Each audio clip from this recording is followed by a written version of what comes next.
धाराशिव जिल्ह्यामध्ये गेली 10 ते 12 दिवसांपासून पावसाने उघडीप दिली आहे. मात्र जिल्ह्यातील शेकडो एकर सोयाबीन पीक पाण्याखालीच असल्याने सोयाबीनची पानं ही पिवळी पडलेली आहेत.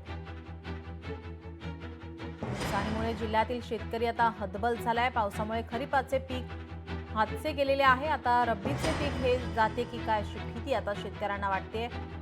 नुकसानीचे पंचनामे करून त्वरित मदत करावी अशी मागणी नुकसानग्रस्त शेतकरी शासनाकडे करत आहे.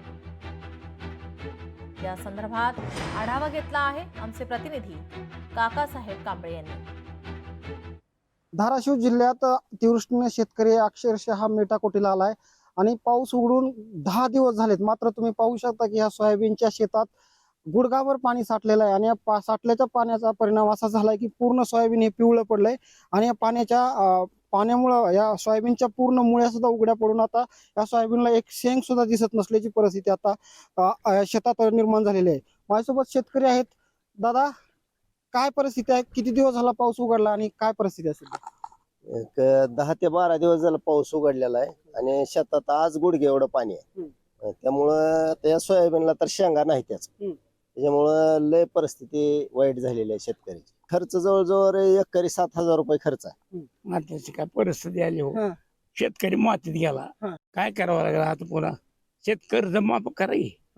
साहेबाली सांगा कर्ज माफ करा. आम्ही गुडघे ते पाण्यात केलाय म्हणून. काय अतिवृष्टीनं पावसानं धुमाकूळ घातलाय आणि गुडघेत का पाण्यात सोयाबीन कसं येणार.